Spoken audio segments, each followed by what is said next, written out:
Let's read today.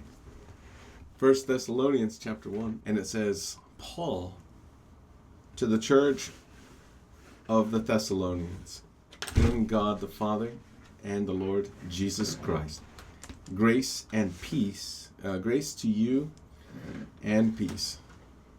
We give thanks to God always for all of you, constantly mentioning you in our prayers, remembering before our God and Father your work of faith and labor of love and steadfastness of hope in our Lord Jesus Christ.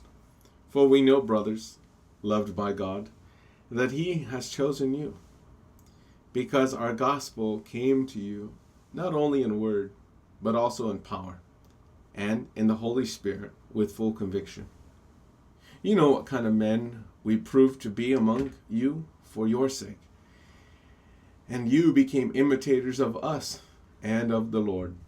For you received the word in much affliction, with joy of the Holy Spirit, so that you became an example to all the believers in Macedonia and Achaia. For not only has the word of the Lord sounded forth from you in Macedonia and Achaia, but your faith in God has gone forth everywhere, so that we need not say anything. For they themselves report concerning us the kind of reception we had among you, and how you turned to God from idols to serve the living and true God, and to wait for His Son from heaven, whom He raised from the dead, Jesus, who delivers us from the wrath to come. And that's the end of 1Thessalonians chapter 1. What a short chapter, right? It's wonderful to sometimes be praised for our faith, as Paul is praising the people here. You guys did a great job by turning from those worthless idols, turning to the true God. There's a lot of us that still have idols in our lives. I don't mean the images that you physically bow down to. What I mean by that is the things that we set up as the gods of our life, the things that take all of our time, that devote us, the things that have all of our attention, the things that we move God aside and out of the way for so that we can always have those in our life. For different people, that means different things. For some of us, it means a video game. For some of us, it means a relationship. For some of us, it means a hobby. For some of us, it means a work. For some of us, it's a child or our children. It can be a lot of things for different people. Sometimes it's good to ask who's on the throne of our life. Who's first and number one in your life? Who has the majority of your time? Who has the majority of your heart and your love? What things in our life can we not move aside for God? What things can we not give up and still have a complete relationship with the Lord? There's some people say, oh, I can't live without this person. I can't live without this thing. I can't live without those things. I can't live without my phone. Some of these things are the God of our life. Anything we cannot willingly give up for the sake of the gospel, or for the sake of the Lord, has that first foremost in your life. I always refer back to Job. He's a great example. Job was stripped of everything in his life, and the first thing he did was drop to his knees and begin to worship and praise. You could remove everything from Job. His children, his very children, and he had 9 of them. And all he was left with was his wife, and his own wife was telling him to curse God. So I wonder how things were going in that department. Everything was set aside, and he came to his root to worship God. Sometimes we have to move aside those things to get back to our roots. I like what Paul says to them here in this passage. It says, for not only has the word sounded forth from you in Macedonia and Achaia, but your faith has gone forth everywhere. And we show our faith by our action. Faith without works is dead, or dead faith. Faith is always combined with an outward expression. That expression doesn't need to be a public expression. In fact, in many cases, it's better it's not a public expression. And if it is a public expression, it shouldn't be the goal for that it to be public. Some people only wear the cross in public, as if we're only a Christian when people are watching. But the Lord is always watching. Whether man sees, whether your spouse sees, whether your children sees, who you are, your character is always who you are under pressure when no one's watching. Are we still the same person when no one's watching? Because God's looking at our faith, and that is an expression. That expression can be with your hands, when you're lifting your hands to the Lord in your worship, in your prayer, in your devotion to Him. Your worship of the Lord is going to be your life. It's not always with your voice. I can't sing. That has nothing to do with your worship. There's a lot of ways to worship the Lord. You worship the Lord with your body. You worship the Lord with your fasting. You worship the Lord with your prayer. You worship the Lord when you're praying in tongues.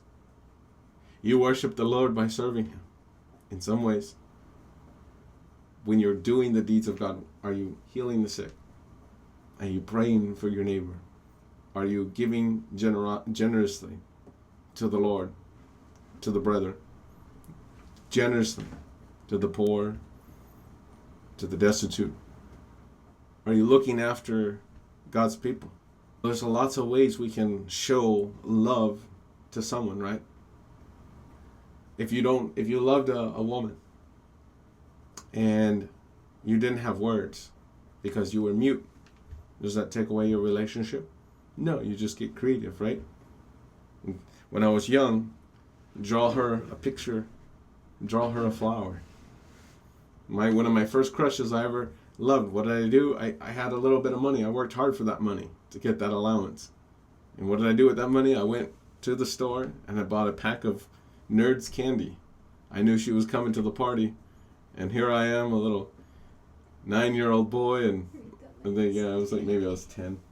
And I walk up to her, and I'm sitting cake, and she comes and sits down next to me, and she's looking at me, and I'm looking at her, and I'm looking for an excuse to give her the present I got her. And I'm like, here, I got this for you. She's thanks.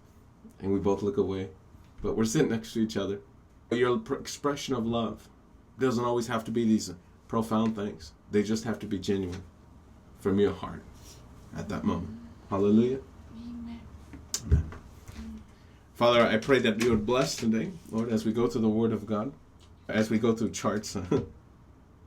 Pray that you receive the songs we sing and the offerings that we give when we give our offerings and tithe. Lord, I pray that you would receive all of our deeds and actions for you and our service to each other as a type of worship as well. As the song says, we worship you. Let us worship you. We love you. We thank you. In Jesus' name, amen. Welcome to Chartroom. Everything in this video is never financial investment or trade advice of any kind. Everything's just for entertainment, educational, and comedic purposes only. I eat red crayons for breakfast. Trading in the markets carries substantial risk. Never trade more than you can afford to lose, and especially beware against high leverage trading. Past performance is never indicative of future performance. I'm so glad to have you here this morning. Thank you for sharing your morning with us. Thank you, everyone, for joining us for the Word Room this morning. It was a wonderful time. We get to read the Word of God and sing some hymns to the Lord, and just having a great time with all of you. We're looking at this crypto called AERO. And the first thing I'm going to notice, and just remind everybody, this is not a tutorial. That's Wednesdays. If you guys are interested in our tutorials I'll show you quickly. Just remember, if you guys are dive tier members, come to our website. In the search bar, there's our search bar here. It looks like this. Okay. Type in the word lessons and then type in that button. Okay. What it's going to do for you guys is it's going to show up all the lessons 1 through 10 here for Sword Method 6.0. So if you guys haven't seen that, you're going to click on the button, show more, and then there's all the lessons. Lesson 1 is right here. Lesson 2, 3, 4, 5, 6, 7, 8, 9, 10. It tells you when we're filming them. Tiger Analysis is going to be filmed this week on Wednesday, September 4th, 6 a.m. Eastern Standard Time for that filming. So I look forward to seeing you guys then. In the meantime, we're going to follow along. Now, I want to say something. When we start having that mushrooming shape where prices start to reveal. It's not just generally, price never just comes down. There's usually signs of weakness. We talk about the accelerated adjustment. And that means that when we're in an uptrend or we're in a downtrend, in this segment of the move, before we come down or before we fully round over, when we start getting here, certain weaknesses start to appear, and we can use certain things for confirmation. We're going to be examining this section of that box, and when we start seeing the weaknesses, that doesn't mean we're going straight down. But sometimes we can take the last events that happen, we call those the DP or DP projection. Before the weakness happens, we measure the last thing that happens, the last angle that we can measure, and we can duplicate that at energy centers that are relevant and view when the next weakness is going to be coming in. We did a pretty in-depth look at this on Saturday's chart room, which was just this past week on September 31st, I believe it was. And in this example, we're gonna talk about that same thing. So I'm gonna show you how that works here. I have a daily chart. The first thing I'm gonna do is confirm this with a 2-day chart and even a weekly chart to look at this area right here. I want to make sure that I should be using this. We could perform core cluster, but I want to make sure I'm not measuring that area, or I need to measure this area. One of them is going to reveal the true weakness. On a daily chart, the core closes right about there. Let's pull price in front of everything again. Visual order, bring to front. So now I pull price in front of everything, just in case. Okay. So I need to know if I'm measuring here, or if I need to measure right here at the essence of this move, which is just that little ridge. I'm going to go to a weekly chart, and I can see that this area on that weekly chart, that area is really just a wick in the overall grand scheme, provided this is still the uptrend. But the meat of it really was right here where I just predicted was. Okay, that's where the meat is. It's closer to this area here. Okay, so we're gonna, if we were performing core cluster, which I teach you guys how to do in lesson 6, you guys can watch that. It's pretty cool, very great lesson. We can use and take that area primarily as the area by which we're going to draw or end our drawing from. Okay. All right, so let's continue, and I'm going to go back to the daily chart. We're just going to denote that area. See? Bring that down to where this is. If you wanted this little marker, highlight those areas and then just fade it away so you just have a place marker so you know where to draw your line from. So we're going to be using that ridge in just a few moments. Now the first thing I want to let you know is that when we're mapping out our energy centers, I have a strong round structure here. Okay, so I have some strong round structure here, and then I have a good nice round structure here. Normally the first two energy centers would be here and here. This area here, bringing up into this area, would be a type of weakness. It's a resistance against the original trend line. Okay, now we can use this angle and call it something. We're going to call it the key angle for today. So I'm going to rename this. I'm going to put KA. Let's give it an ice blue color. Oh, that's the text. Let's click on the line and give it an ice blue color. All right, there it is. So now we have something that looks about like this for our beginning map. Let's take a look and see what are the things we need to know. Is price going down right here? Not necessarily. In all actuality, we're still playing within the range from the high and the old low. We're just right here currently.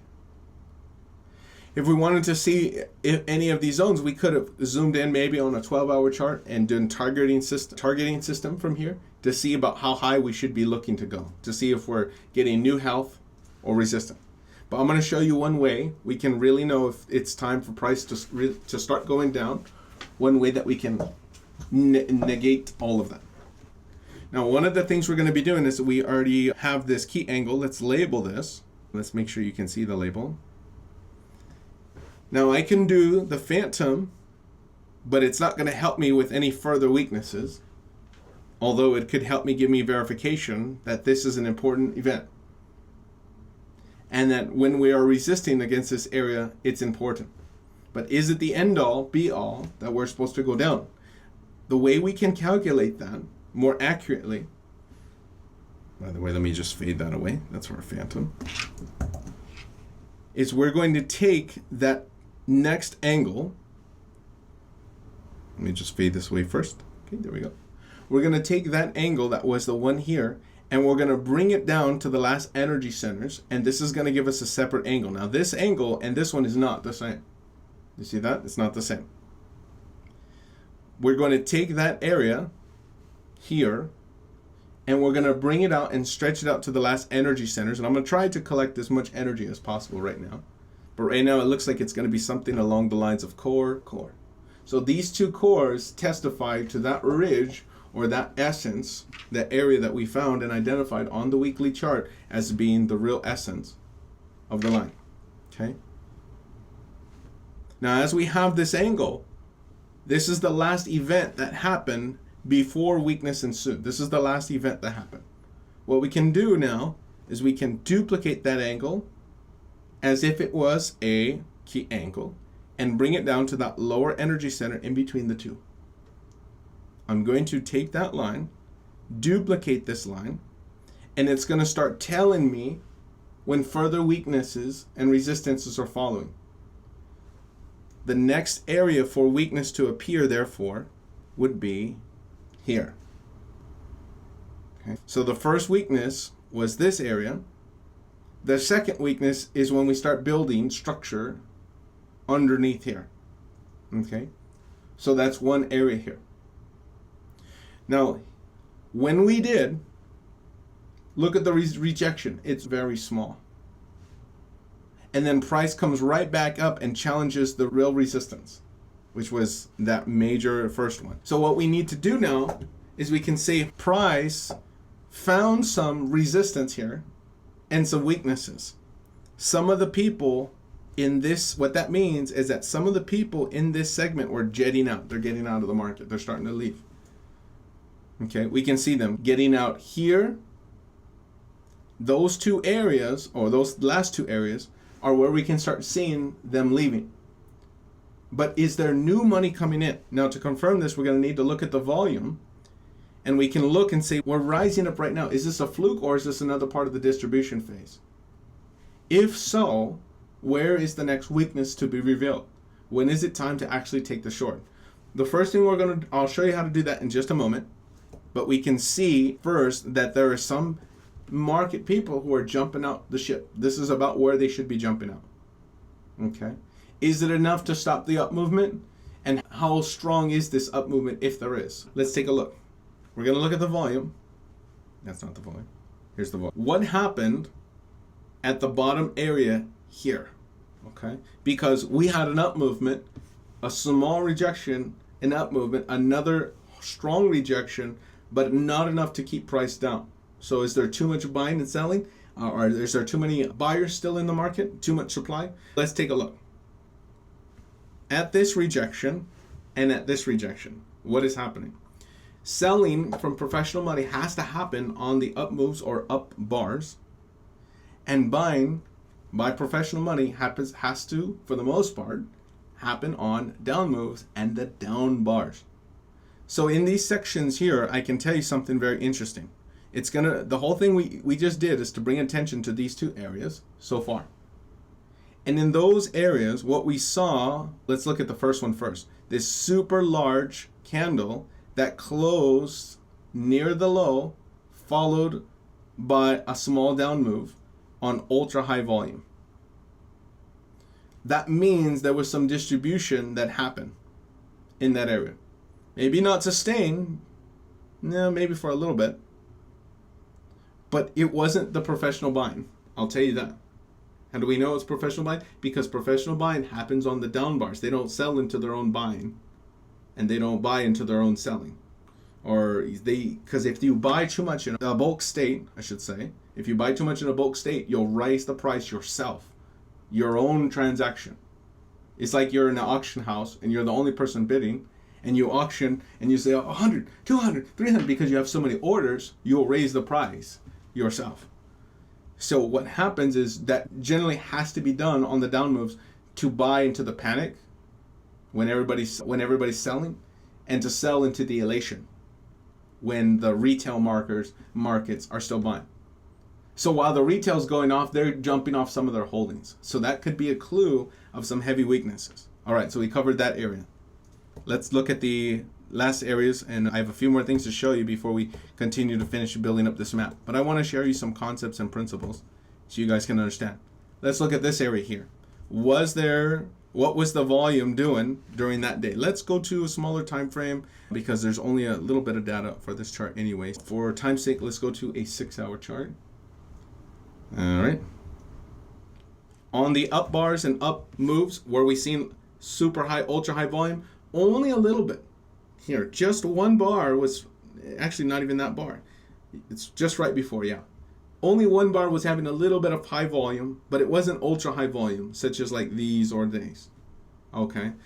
Here's another example of that ultra high volume up bars at the top of a market before a down move. See? This is an unloading of some holdings. Now there's lots of volume in this area, and there's still lots of volume in this area here. In fact, it's almost a little bit more. So it makes sense that these areas will be challenged again, but the professional money appears to be dumping some holdings in these areas. So we might want to look at some possible weaknesses in the future for this. But as far as this move here, there wasn't enough volume here in these areas to say that was the next selling wave. Price isn't ready to dump their holdings. Another thing we can look at if we were examining volume is, did big money come into this even at all? Did professional money come into AERO? Let's take a look. Let's go back to that daily chart, and we're going to go to the beginning. On the down bars and on the down move, did we see professional money coming into AERO? We have these long down sections, even though they're up bars, the move is down. And in the move down, we can see here at the bottom, ultra high volumes, bars on these down bars, followed by an up move or up bars.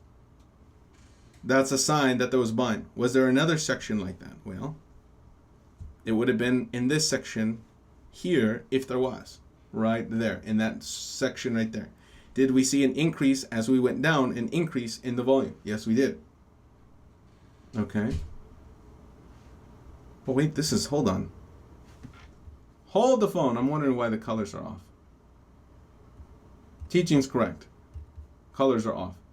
You know what? Look at this. Can anybody tell me what my problem is here? Nobody caught it. Invert scales on. Who turned on my invert scale? Who turned on my invert scale? What does this mean? Anybody? If your invert scale's on and you did an analysis, what does that mean? Nobody? It means your chart is upside down. That's what that means. That's what that means. Ah! That means everything you said is correct, but the opposite. Okay. It means you need coffee. That's it bad. All right. Same analysis. Okay. This is right. It's really good to be unbiased about the chart. Okay. So in this case, here's the selling then, and then there's the down move. Here's a up move, increase in volume, up move, increase in volume. They're dumping their holdings here. Price is ready to fall. So let's get back to where we're at right now with AERO. This area would have been a first sign of health. This area here would have been the second health. This area didn't have the juice needed in the volume. As we came down, the professional money was not entering. There was not new money to help support a new or another run at the time. This move, however, seems to have some kind of energy in it to help money come into the market. Is it enough though? Is it enough? Right now, I don't think one bar is enough. We had ultra high volume here, and it's an increase in volume, which tells us there's too much of a market down here. What I believe, in short, and I'll show you the last thoughts. What I believe in short is that there's an incentive to bring prices down to lower areas because there's an increase of volume on the down. When they test these areas, sometimes it's like a test. They drop the prices down to those high volume areas just for a brief moment to see what kind of market it is. If you guys don't believe me, check out the company called Trade Guider. They teach a lot about volume spread analysis. They talk about test in a rising market and test in a falling market. And this is one of the things that the market makers do. The big players, banks, financial institutions, hedge funds, syndicate traders, which are professional money who is in league with each other. They call each other up, so to speak. They target a crypto. They target a stock. They target commodity. They target areas. It happens all the time in banking with precious metals. And that's been proven in a court of law, unfortunately. Okay. So it's money's coming in to this crypto. Is it enough to bring about an end to the downtrend? So right now we're in a downtrend. Health are starting to appear. Is it ready to go up? We took a look at that downtrend. We saw that the first health from this large area was broken here, but not enough in the volume. It bounced here, not enough in here. So we looked at the DP, the last event that happens before, and it was that angle in white. It helped us show where the next health should be, but even that was not enough. If price is not enough, you're going to need to zoom out and take a look at the last things. We now have reason to believe there's an incentive for lower prices. It's probably going to come to the old flat here or somewhere close to it. So we'll mark that on your chart. Let's write that down here.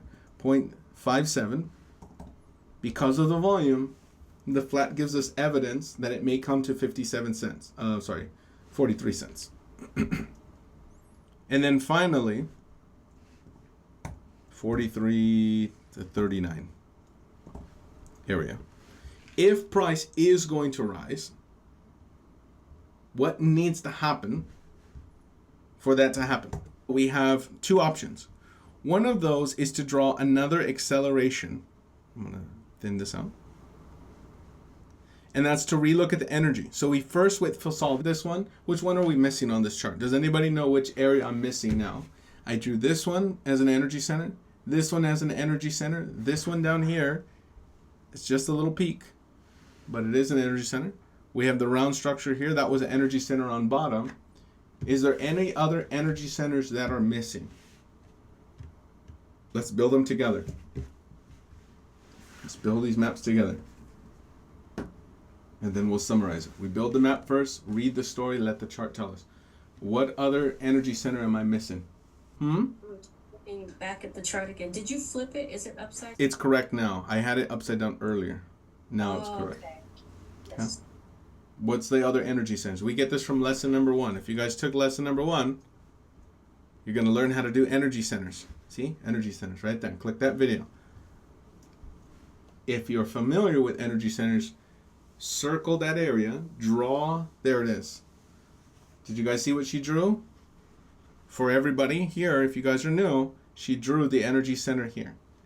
There's a small one here, but this is the larger one. Okay? Thank you. Surprised no one got it. Okay. What can we do now that we have 3 energy centers? 1, 2, 3 on top. Normally I'll draw them like a yellow. We can do a parabolic. That's one. Any other options for us as far as connecting the dots go? The other option I'm looking for is accelerated adjustment. Okay. Now, if I see a lot of this shape, I'm going to be thinking parabolic this way.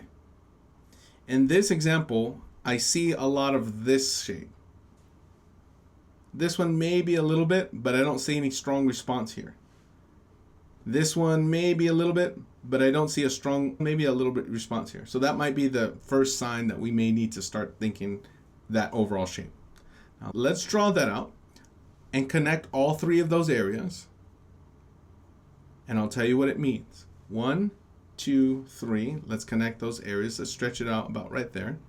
I'm going to make this big so everybody can see. Okay. I drew a parabolic. At first onset, this means that price needs to be above this area for it to take off. And it shouldn't take off until we get above that area. Whatever price that is, this parabolic is going to eventually level out.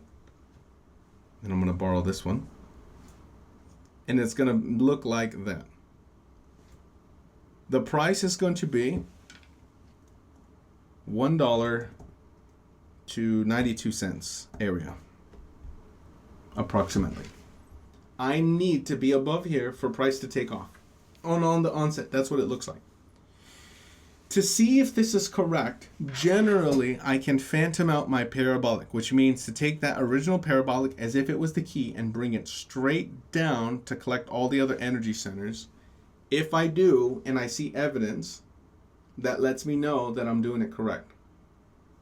If I bring it down to the core area right here, I have evidence here, small one, here, and here. So I would say this looks pretty good on the onset. The problem is price is sticking out here. One of the easier things to do and to know that I'm dealing with the mid-phantom or the halfway point is to take the distance between these two areas, measure them out by bringing it straight down, okay? Taking that key again, and this time moving it straight down again to there, to the measuring line. So this is now halfway, and this is halfway. This line now becomes dashed, like a mid-phantom. And now I have a range. Now a story's starting to come together. I have mid-phantom, which is very likely price responds to mid-phantoms all the time. And I also have a support. Where's my support? Here. All right, so now we're painting a picture. Volume is telling us we should be going down. The lower parabolic tells me I should find support here. I have not done flats analysis, but I already put a flat there. If I wanted to do flats analysis, I can verify if flats are at work. I don't know if they are or not. I have to do it. I do have a wick challenge here, or nope. Yeah, I haven't done flats analysis. I don't think flats are active. But I do have some evidence that we're coming to this area. Now I'm going to show you something. Before I'm able to buy, let's fade some of these away. Before I'm able to buy or enter into this crypto, there's one more way we can view for the next health, and that is to take these two energy centers and connect them alone. This would be a type of acceleration, okay? And what I mean by that is I connected this line here, and you can say health is starting to come in. The next acceleration is here, and this is going to tell us when the next health should come in. That's the answer. This is taught in my lesson where I talk about accelerated adjustment lines, or AAL. These are going to be found in the previous lessons 5.0 here in lesson number 3, accelerated adjustment zones or lines. I used to call them only AZ, but they're actually AAL. Okay, so if you guys want to watch that, Sword Method lesson 5.0 lesson 3, we talk about how price has this acceleration and you can draw it. When I was designing Sword Method years ago, trying to get to the heart of a cup and handle, I wanted to see how it happens, how it's actually forming, and is there evidence that can tell me when it's forming while we're still at the bottom. And what I found was that price accelerates, and you can use those healths or weaknesses to tell us when price is moving into those new territories, that it's gaining strength, losing strength. This is what I'm seeing here. There is a strength or a health here, as we talked about earlier in the video, and here is where the next health should be. The problem with this one is that the health is very close to the resistance. Okay, so let's draw that professionally, and then I'm going to show you how that looks on a map. We're going to need another color. Since we're using a different angle, I'm just going to use red. That tells me there is a health that appears. However, there's very little wiggle room. If it happens today, it's very little wiggle room. If it happens later in the year, like around October, we have a lot of room. So as it is right now, I'm going to draw it as green, but I'm also going to know that because there's little wriggle room, it's a little bit like delay. So I'm going to change the border to a big yellow to denote there's weakness, there's a health, but there's delay if we get into that territory. I'll get you the prices in just a moment. And finally, let's put some health down here. Let's show you the weakness would be if we build underneath these structures, it could be a weakness. Okay, so now we're left with this map. If I wanted to do this angle as a key angle, I certainly could down here, and it can help me find where price could fall in a deep emergency. And that means if price is building under here, we could fall to here. So I'll just move it along the track so you guys can see. So on a daily chart, as it is, there's evidence that we still should be going lower. And I'll show you one more thing about this, but let me give you some prices. 80 cents, 3 cents, which you already know, $1 up here. So now our map is coming together. At the moment, am I okay to buy it? I probably get a better deal at 43 cents. Current price is 56 cents. I'm probably not going to buy it today. If I was going to buy it. If I look at a smaller chart, like that 6 hour, let's just go to a 4 hour chart. I'm still not okay to buy it because on the 4 hour chart, I still have weaknesses ensuing. Here's my round structure. Another round structure. I can connect all of these three. If I was going to draw any health, it needs to be there. If I was going to buy it, it needs to be on that watch line. So again, if you guys are into AERO or a crypto like this, which is, you're going to find cryptos like this all the time, draw your watch line. Let's give it a color, dotted white, and let's give it a price. Straight up in the air, you're looking to be and to buy it above 65 cents. Why does it keep changing? Yeah, I want to buy it above 65 cents, 60, 62, 60 something. This is a very severe sharp line. You can use that as your key angle if you want as well, but I want you to do core cluster on this area. I can probably tell you the heart of it is right here, or that's where the essence is. So that's where your floor is going to be somewhere about right for you day traders or intraday. You're probably looking at 48, somewhere around there. Okay, so that's a 4 hour chart. This is how you can navigate that issue. Triple J says, I hear Abba say it will move down. I hear benchmark, aka support numbers. It is a settlement move. Also, I hear Abba saying $5, $6, $7, as it will be a 1, 2, 3 move. Thank you, Triple J. Should be. Oh, see, look, there's another. If you do core cluster, there's the heart of that. See, it's on the daily, on that 4 hour chart. You're gonna think that, oh, you need to draw your line down here. Oh, sorry, down here. But if you do core cluster, you're going to see the essence of the move is actually up there. Aren't you glad you're here? Aren't you glad you're here? There's a lot of noise in the market, and we have to learn how to get out the noise. If you guys are trying to get out the noise, you want to look in core cluster lesson. I teach you how to do that in lesson number 6. It's very valuable. If all you did was one lesson, take lesson number 6, core cluster. It's really fun, really easy. All right. And that's going to be up for today. Any questions for AERO? Aerodrome. I hear a lot of good things about Aerodrome. I'm sure in the future it's going to do very well.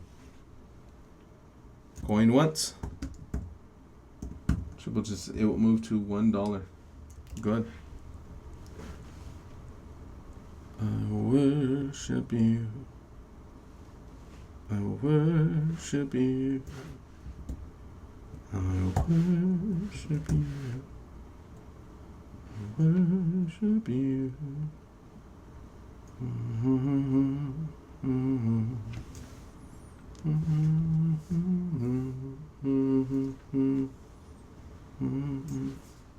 And here's $1 up there. Good. would that be a 300% move? If it was from down, let's see what the percentage is. If we get it at 43 and are able to trade it all the way up to $1, that's 100% right there. If it's lower than that, then it would be that. Triple J says then 300% and then to 1,000% in all stages. Yes. Interesting. All right, let's look at the next crypto. We're looking at Pendle. Now I'm going to show you now how we can calculate where the next weakness is going to appear so we know what we're looking at if we see it. Because price is about reading price is a lot about reading the scenario. Okay. So we had this uptrend in a simplistic way and price was broken to the weak side. Can anybody think of any kind of ways we can use to calculate how far price should fall or is supposed to fall? And then we can use that to see if there's another weakness that has appeared, or will appear. Can anybody think of a way to see, are we just going straight down right now? Or is there something else we need to do? Anybody? I'll put 20 seconds on the clock. Anybody? Go ahead and unmute if you think you know. Put it in the chat. Draw it on my screen. Where is the next weakness? There's lots of ways we can use, but there's one I'm really looking for at the moment. Otherwise, just because I broke here, am I falling straight down? Nobody? Parabolic on the bottom side? Parabolic on the bottom side? That might be one way. I would like another third point if I'm going to draw parabolic, but it might be, if we had a bounce here, like a significant bounce, I might draw that parabolic, but you can preemptively draw it. It might be somewhere here. That's one way. Yes. Okay. For now, let's throw that in the back burner. There's another way we can use. All right, I'm going to give it to you. That is to measure the event that happened before. It's called DP. Okay. What we do, descent point, we're going to measure the event that happened before the weakness ensued. So if the weakness is here on July 24th, July 1st, 2024 week, because this is a weekly chart. Each one of these is 1 week worth of time. If the weakness is here, I need to be looking somewhere here for the answer. Okay? And what I'm going to do is I'm going to take the angle by which price fell at and see if I can collect the energy there and find that angle. That angle is going to probably be very much different than the key angle that I drew here. We're going to even need to give it a color. If this was a type of key angle, which it was at one time, for right now, I'm going to draw a new line with a new color. Let's draw this angle. Let's just stop there for just a second. Is there evidence that this angle would be correct? Possibly. Here's a core. Here's a core. Here's a core. Is there evidence that this is correct? Yes. Because if I drew that from here to here, in other words, if this was my source point and this is my secondary point, this is my verification. Does that make sense? Now, what can I use that type of angle for? I can use it as a key angle. Let's give it another color, by the way, I forgot. Let's give it ice blue. I can use that as the color, duplicate that angle, and place it where? Somebody show me where. Circle the area on the screen. Because it's not just about saying, oh, weakness is on the board. It's finding where the other weaknesses are so we can read it. Okay? If you're navigating a ship, you're going to need to know where the icebergs are. If you're in a car or a boat, you're going to need to know where the turns are. Right there. That's right. Good job, Venkat. He drew here as an energy center. He's absolutely right. Absolutely right. So let's do that together. We're going to take that angle. Let's clone it out. I just clicking on the line, clicking on our little toolbar, the 3 dots, click on clone. Okay. And there it is. Now I'm going to bring this down to that energy center. According to this, price should reveal another weakness approximately here. Look at the daily chart. Did that happen? You bet your grandmother it happened. Price fell from this smaller area of weakness, or the larger area of weakness. It fell to the support. And then starts rounding in the area of support again. If we have this in advance, we can know that from here, the next weakness is going to appear here, underneath this line. Did it happen? A little bit here and again here. So what we're actually looking at is now another area of weakness. See how price came to here? And then when it came here, it didn't just drop from here to here. It didn't just drop right away. No, what did it do? It retraced back to those areas. And if you see the rounding, if you see further reasons for price maybe to go down there, you can do a lot of analysis. It tells you this is the area where price should fall. Did price fall from there? Yeah, that's where it fell, because that's where it's supposed to fall. Okay. Now, I draw that to keep reinforcing some of these points to you, so you can read them play by play when it happens, and you're not just thrown off in the major weakness, because price major weakness is part of it, but it's not the end all be all. Okay, I'm going to take that screenshot and I'm going to put a little call out. Next major weakness happened here on, what was the date? July 20th. Just for your guys' memory. So you understand. Remember, when you find these on one crypto, you will start understanding the principle. What price does do or doesn't do at trend lines is just as important as what it doesn't do. I'm saying what price does do is just as important as what it doesn't do. In the previous example, when we were looking at the acceleration that happened from, let's see, I have my annotation on. Okay. In the previous example, we were looking at crypto called AERO. All right. Same thing, but upside down.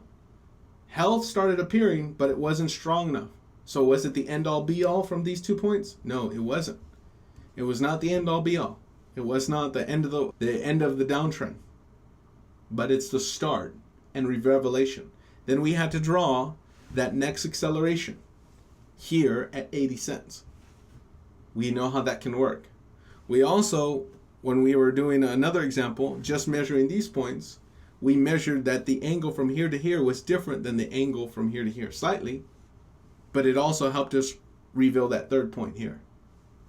We covered that in the first example. This is a very similar thing that we're looking at for Pendle. Okay, this angle looks similar to this one, and it's going to help us reveal that third point. When to actually take the trade, sometimes. Okay. All right. Now let's finish up, because I'm giving a lot of teaching here. Although this is not a tutorial, I do want to give a lot of real-world examples to make sure you guys are getting the material, knowing how to apply it in real-world situations. Okay. So we now know those are weaknesses. So I'm going to fade this one away or make it thin because we don't need this anymore, the top one. I do, however, need to know if price is going to fall. Are there any other things that can help catch price or bounce price? Any other supports that I should be aware of? Is price just going to fall to the floor? Is it going to go to the moon? We already measured that one, as I shared you. That was a big one. Taking that here was a huge deal. Now that we're underneath that, we're basically smooth sailing to fall. Okay, smooth sailing to fall. Now there's something else I'm going to ask you again. How far should I fall if I'm going to fall? How far should I fall? Just like we give you examples in AERO, how far should we fall? Any other ways we can calculate how far we should fall? Let's go to a weekly chart and just throw out some ideas. How can we find how far we're going to fall? There's a lot of people in this room. If you guys are all working together, just say wealth transfer happened. You guys have millions of dollars on the line. You're considering Pendle. Somebody prophesied about Pendle, but you want to draw the map. How can we figure out how far price may fall? Michelle Firecracker drew a line from here to here. We can examine that move. Draw maybe some key angles in there. Yep. But I think there's more to it than that. We can draw a flat. Pat O's drawing a flat between these points here. So there might be a flat there. Firecracker's drawing this one. Triple J's saying, I hear Abba saying swift moves. It'll move to 1, 2, 3 points. It'll move to the upside. Somebody's drawing this angle here. We already drew that one. We can draw it as a DP projection. That's one way. That's a fantastic way. Okay.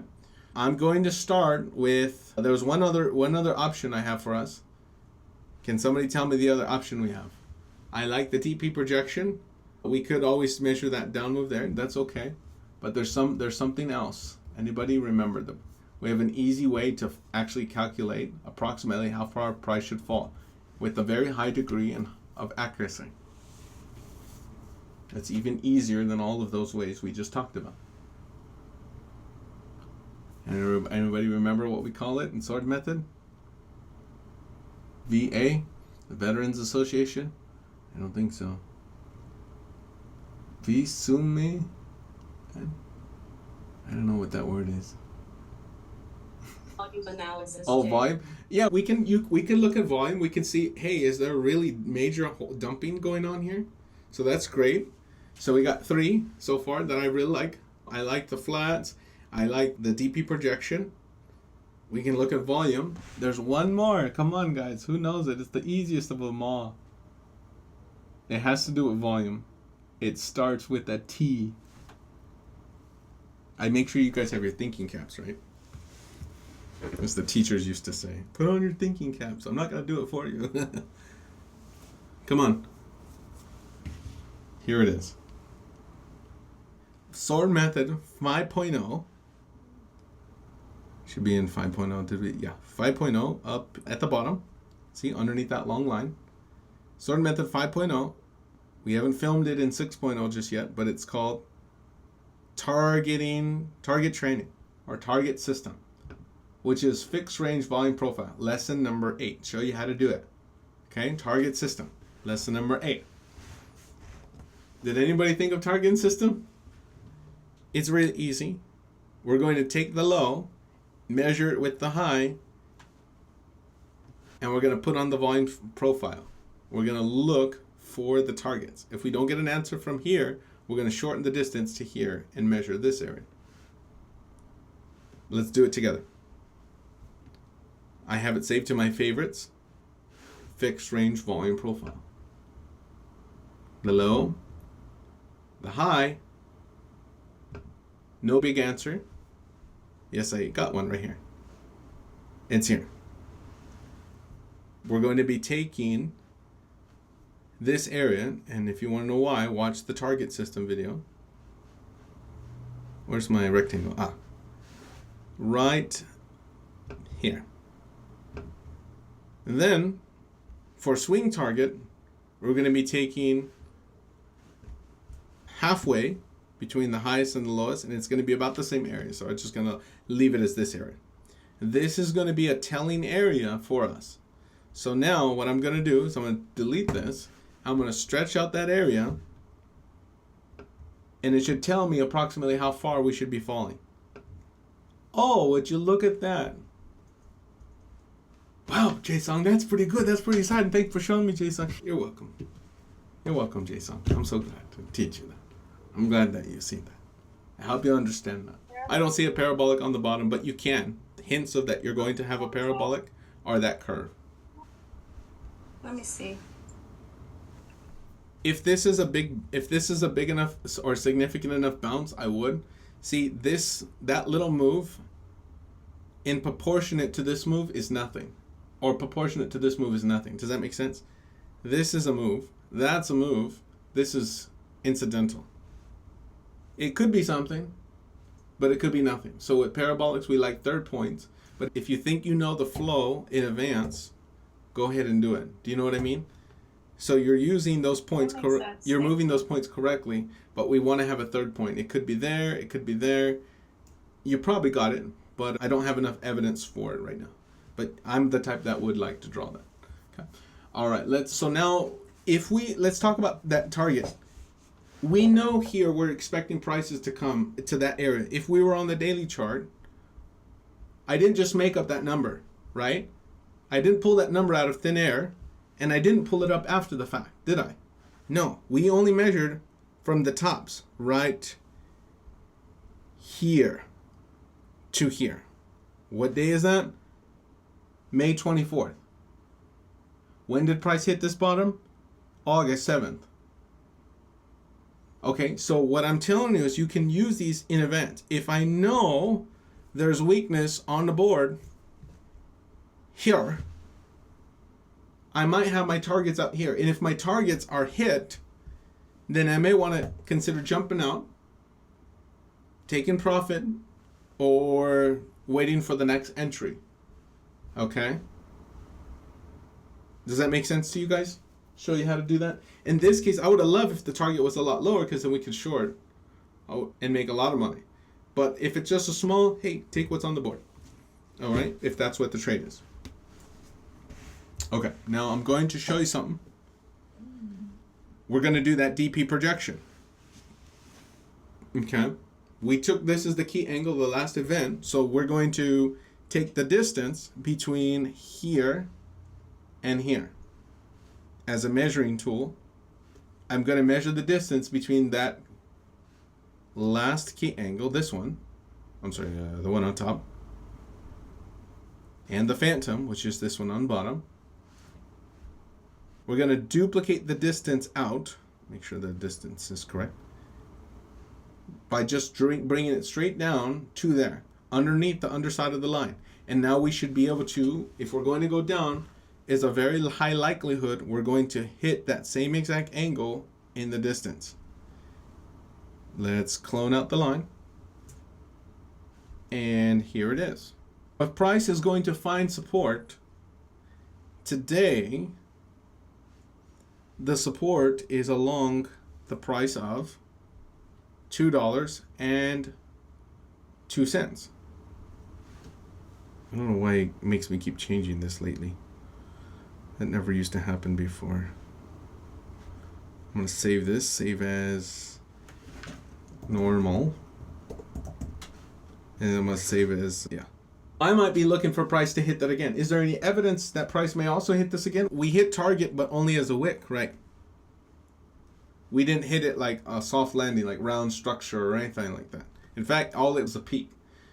In my experience, just watching price, I noticed that there's a lot of times when there's a strong target, if it was a strong target, usually we hit them more properly. We don't just spike and hit that area. All right, I'm going to look at volume now. So now I have a few areas. I'm looking at this area. This target was already hit, so let's fade that away. I'm also looking now at volume. Let's look at volume. I want to look at the volume on that candle.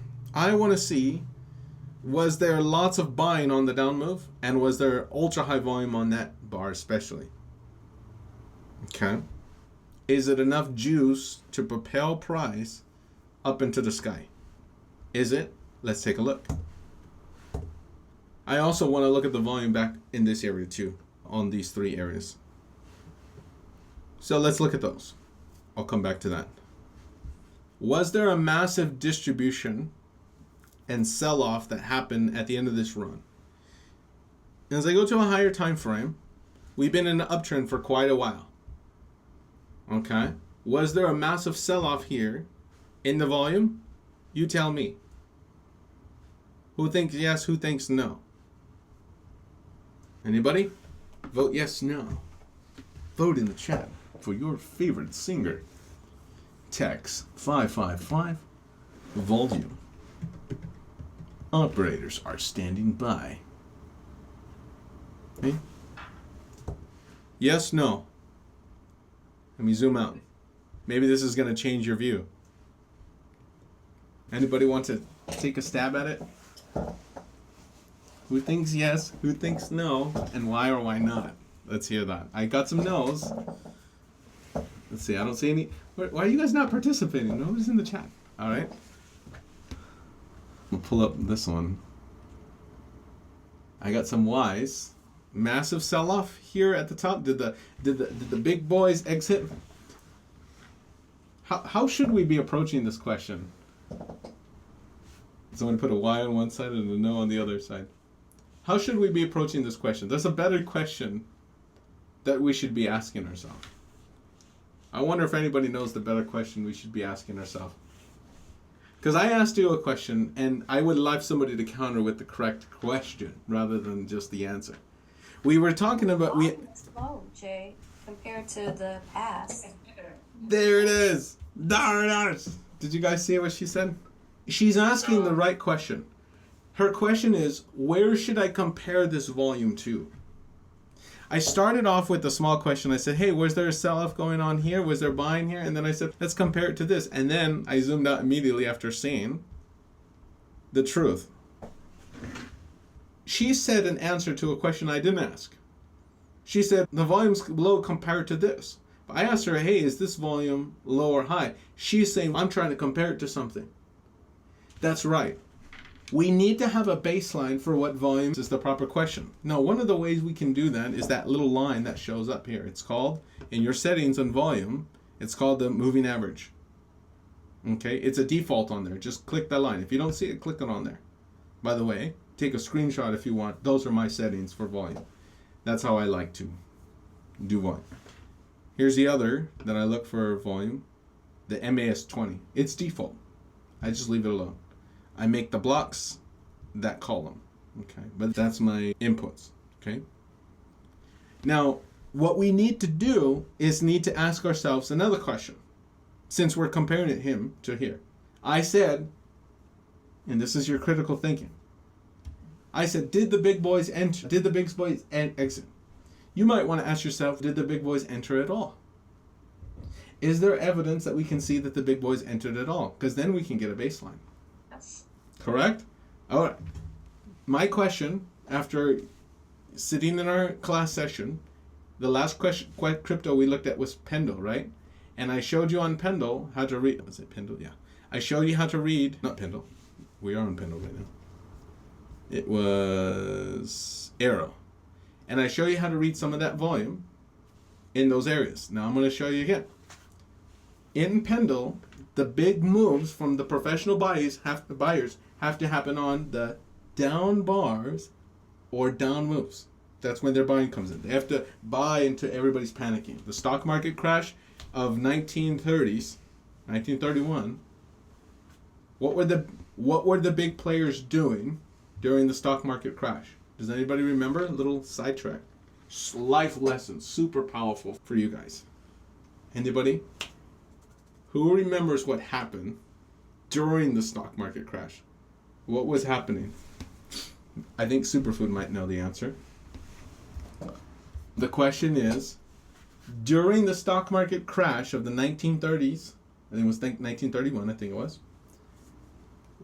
What were the big players, the big financial institutions, maybe like banks, hedge funds, syndicates at that time, what were they doing during the crash?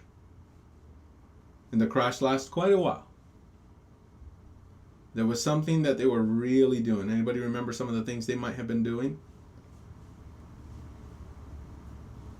What do you mean, other than withholding creditors' funds? Yeah, that's one of the things they're doing. Camino says buying. Buying what? What were they buying? Camino might know the answer. He's the other person I might suspect who might know it. If I was them, I would have been buying gold. Okay. I don't know if they were doing that. I don't know if they were buying gold or not, but I do know they were buying something. It's in history. Anybody know it's in history? They were buying something. While you guys are thinking about the answer, just a little side story. Just to toot my own horn. Toot. I was failing in certain classes because I didn't want to do my homework. But I was good at a lot of things. I was smart, I think. But I didn't like to do my homework because I was lazy at the time. And one of the things I was really good at was history class. I really enjoyed history class. and I liked history.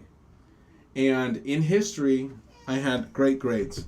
And one of the things we did is we did the stock market game in high school.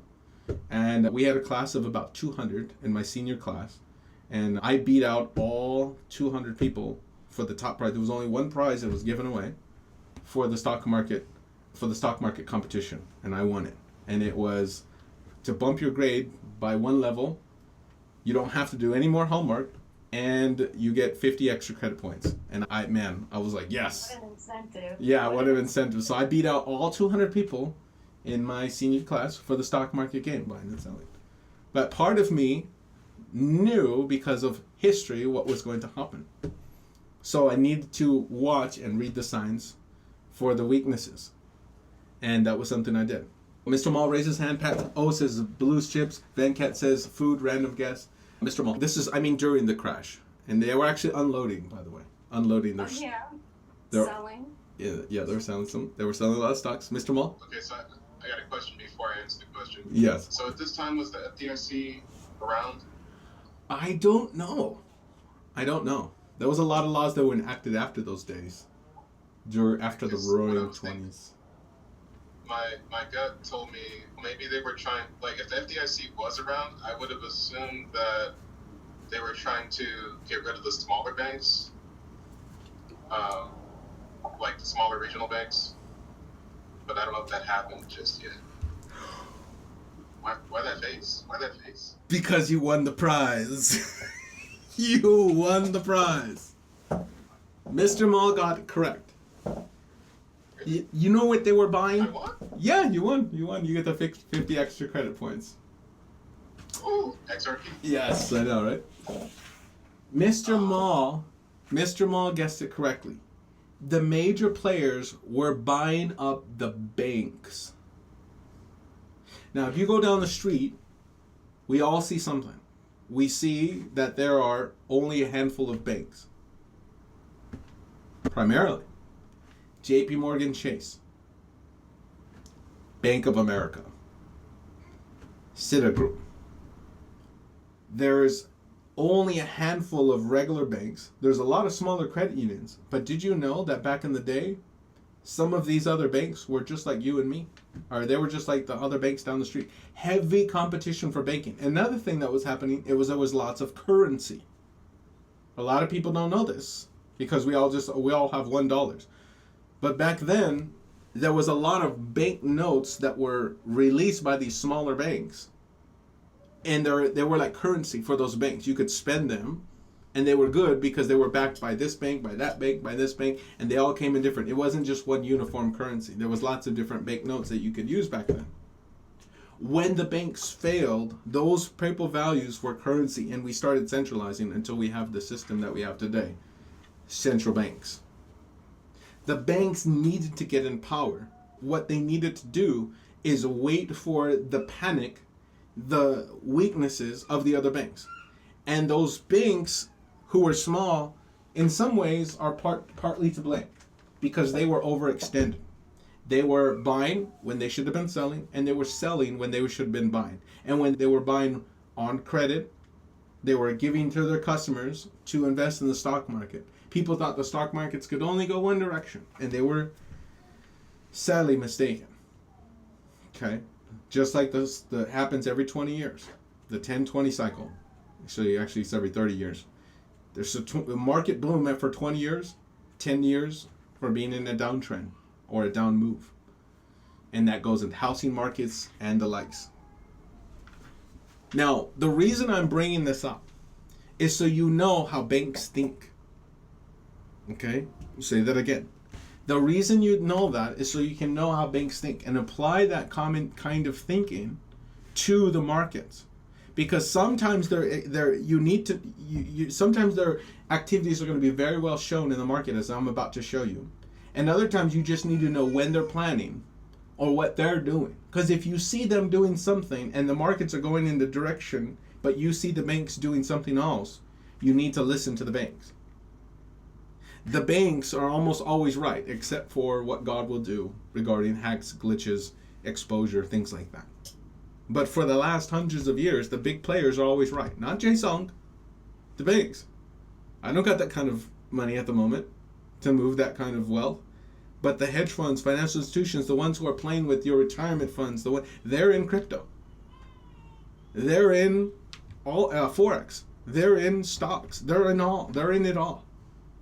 They have lots of money to burn, and they buy in chunks, in pieces, in order blocks. But their activities are shown in the volume.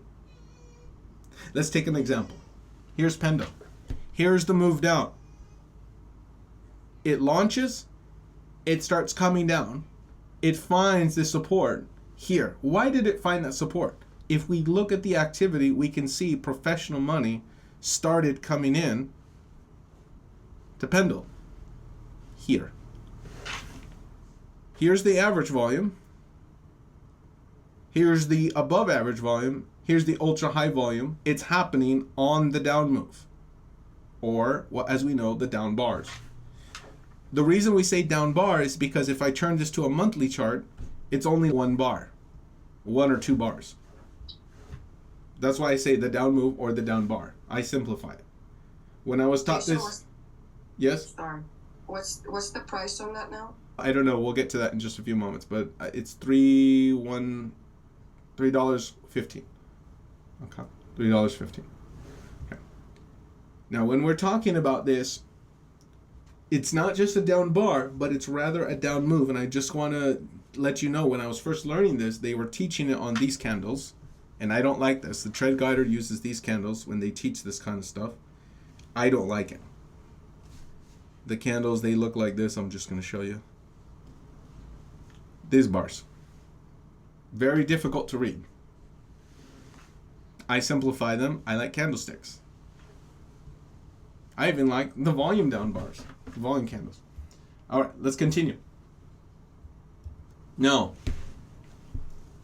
pay attention because you're learning things about how the banks do it. When we see There's a question. There's a question.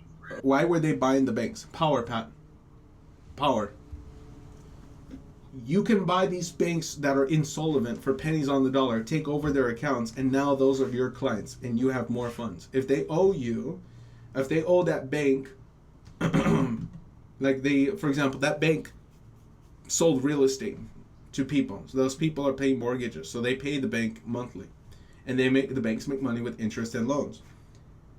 But the bank has been playing in the markets and now doesn't have the money to pay back its own clients who are trying to withdraw from their normal checking and savings accounts. So these banks are insolvent. Banks like JP Morgan, Chase, Bank of America sit back and says, okay, we'll buy you, but I'm only going to pay this. The bank's like, yes, please just save me from going to jail. And they pay and buy that bank. Now they have their clientele and they're safe, they're secure because they got out when they were supposed to, right?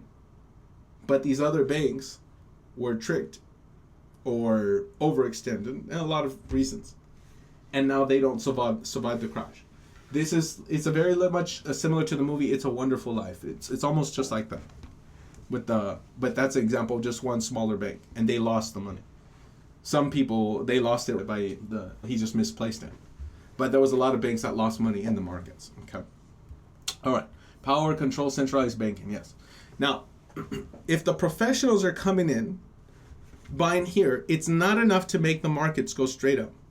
It's enough to stop the bleeding. And we start seeing hints of this. Sometimes prices retrace.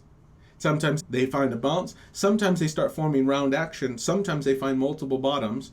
And in all cases, almost all cases, if we had a strong downtrend, it's easy to see. In this case, we would have saw that Pendle had this structure here. Parabolic, health, sword cut. It was only a little bit. We came back down to the old low for just a brief moment and then continued up higher.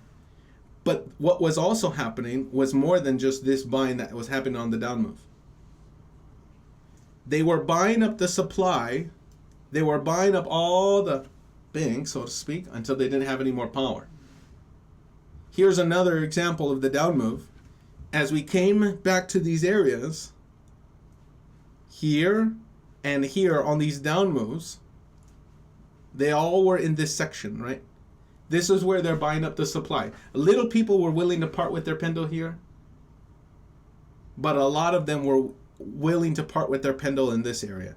And that's when they were gobbling in by the tons. They bought here, what is it, 22 million supply? 25 million supply of these tokens of pendle. Another here, 70 million. Here, all this activity is happening as price is in these smaller down areas. This is a weekly chart. So over the weeks, they're coming in, gobbling up. We're seeing an increase in volume. And then all of a sudden, because of this increase in volume on the down moves, there probably is going to be a challenge to the low side. One more time, like I teach you guys all the time. Here's that challenge at the old flat. When we got here, what are we looking at? What's the volume like? Somebody tell me what this is. Here's the average way up there in the sky. And this is where we're at. What is that? Anybody know? And after you tell me what's that, tell me what it means.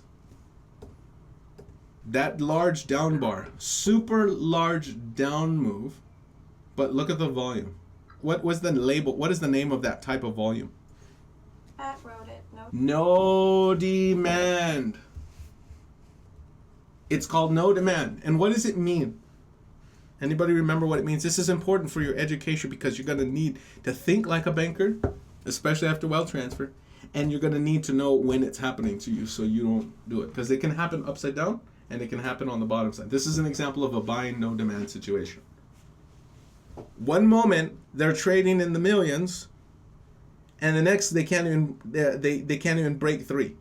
Here's up 70, say 24, 28, all the way up to 70, 72, and now you can't even break 4. What the heck? What in the world? What's going on? Somebody tell me what it means when we see they're buying, and we come back to the same area and no demand. It starts with an S if somebody knows it. You can also, maybe it starts with a D. Maybe some of those words might trigger some of the memories if you guys have listened to my seminars or lectures about this. Somebody tell me what that means. Anybody? Nobody? 10 more seconds. It's very important. No demand means they drained the supply.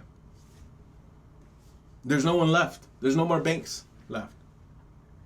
In a game, there's many times you just want to get rid of your opponent, because once you get rid of your opponent, it's smooth sailing and you can do what you want. You can mark up the price. The banks are buying all in these areas, and we get back to that area and there's no one left to sell. Maybe 1 or 2 people, so to speak. Okay, maybe just 1 or 2 few million people. But by and far, these people now, the ones that actually have Pendle, are the ones who bought it. The ones who had the money to buy here. And that was the financial institutions, hedge funds, banks. They drew up all the insolvent banks, and now they're sitting pretty with all the power. And now they can rise up, and they're the strong holder. And Pendle actually has a chance to do something. In the no demand after a period of buying is a very good thing.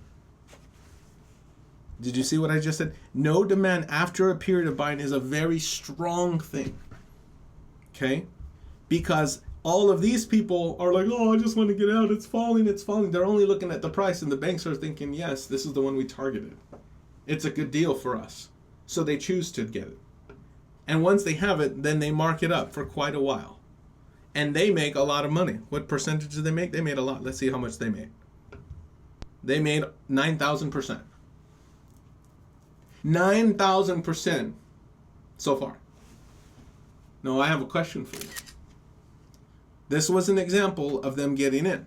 Let's bring it back to full circle. This is a great lecture today. The banks got in, correct? Would you agree? After seeing that, would you understand now how they got in? Did they get out? I asked you, did they unload their holdings? Firecracker said to us earlier, comparatively, it's little volume. Van Cat says no. Van Cat's correct. It doesn't appear that they got out. Where's the major sell-off? Was there a major sell-off? There may have been one up here in the down move, in the up move, but as we went to the up move, we can see that there was still no demand, which means the big players are not exiting here at April 10th. In fact, when we went down just a little bit, what were they doing? Probably buying some more. Look at this large down move, ultra high volume. And then back to what? As we came back to these same areas, no demand. So in the very first pullback, or the very first pullback here at the top, they're still buying up some supply. They bought some here, they bought some here. Where did they get out? Now I see weakness in the data, but I don't see weakness in the volume. So if I'm doing volume analysis only, where are the big players? So somebody tell me, where are the big players at? You may not see their activity. Waiting to buy. They're waiting to buy. They're still on the sidelines. I don't see their activity here. I don't see their activity here. You don't need to see their activity here. They're just sitting. When you have crypto in your hard wallet, you're just sitting in there. It's not on the market. It's not home. A lot of these moves that the banks do, they'll move them to an exchange, and you start that when you see them moving to an exchange, that means they're getting ready to do something with it. Slowly unload. This is how we need to operate. Correct. That's why the more we talk about some of these, how these banking stuff goes, you're going to need to know these things because you're going to be the banks. Now, if we didn't see they're buying or they're selling majorly, then we know that Pendle's probably still going to either come up to these areas and then maybe there might be some weakness. Otherwise, it's going to be somewhere higher in the future. But it's probably not the end all be all right now because we don't see that kind of evidence. What about, though, on a smaller scale? Can we use this on a smaller scale? Does it have to be equivalent to the larger runs? For smaller moves, it does not have to be. It just needs to be comparatively. For example, the volume in here was enough to bring prices down, possibly, so we can use that as a baseline for that move. If we were using like a daily chart, I can say, what's the average volume that was in that area? Maybe that's going to be enough to cause me to have a down move. And you can use that as a baseline, but not long term. Okay, so if we're looking at this area, I can use these little 400K numbers. I can still use those, but remember, I'm not thinking long term. I'm just thinking short term. So this is how you guys can apply that. I don't see how that's going to help me with my day trading on XRP or whatever it is you're trading. This is how you can use that same type of information. If I see these large energy centers here and here, I can look at the baseline volume and use that comparative analysis. So let's do that, okay? And you tell me what you find. In these areas here, as we get to the top, let's take a look at this first section here. From here to here. We're going higher, volume is increasing. And as we start increasing in volume, as we're going higher, we level out, we start coming down. Why was the volume increasing as we were going higher, followed by a down move? What does that mean? You tell me. We're going higher, and volume's going higher, and all of a sudden, we have nothing to show for it. In fact, we went down for a little bit in the data, in the chart. What might have been happening as we were going up? This is the opposite. Okay, I wish volume would look inverse so you can see it, but it's always up or down. Is it selling? Mm-hmm. That's right. They were unloading some of their holdings in this up move. They were taking profit in this area. If it was really going up, it would have continued going up. But we have increase in volume with nothing to show for it. There's starting to be some unloading. Is it enough to bring it down? No, we're not in those areas of weaknesses yet, here and here. But it's enough to start showing us, hey, somebody's starting to unload in this area. So let's just keep an eye on that area for now. Now let's move to the next section. And you tell me. Okay, here's that next structure, approximately here. What did we see as we were getting up higher into these areas? approximately here. Okay? We have these long up moves, up, and then at the top, nothing to show for it. The volume is low, and the move is low. And we're going down, and we even have a period of weakness.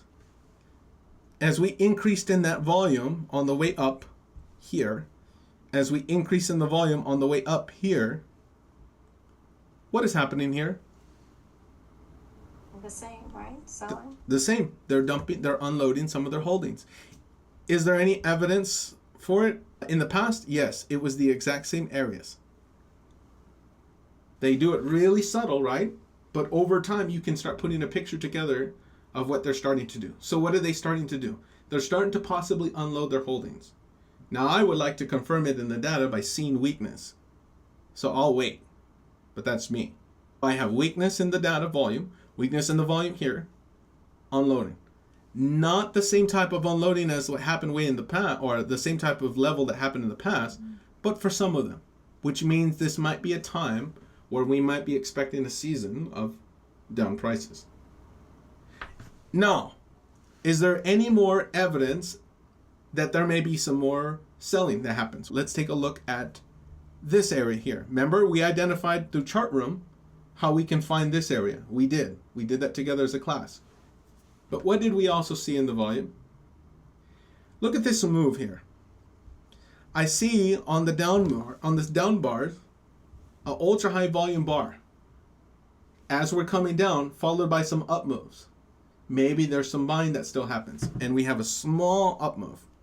But look at the large round structure here. Up bar with ultra high volume. What is that? That's even non-compared to this area. What might this be? Ultra high volume. And it's bigger than anything we've had in the past. What is that? That's selling, isn't it? That is selling. In the up move, selling has to happen on the upsides and the up bars. The confirmation is that we went to the side and down. We had nothing to show for it. In Chartroom, we just use the round structure here at the weakness. This is one way we can use the volume analysis to help us understand what we're looking at in the areas, because we know where to look. Most people only look at volume, they don't know where to look. We're so blessed. We can draw a map and be like, okay, now I know what should I be looking at in those areas. You can perform analysis at those areas. You can read it play by play. Price being in this area, price rounding up here, that's not good. What is the volume telling us? It means they're getting out. They want to cause one last buying, one last, hey, everybody look, it's time to buy. Oh yeah, let's buy, let's enter. And then they pass off their holdings to more pansies. The more they can pass off to people in these areas is great, but they need to create a pump.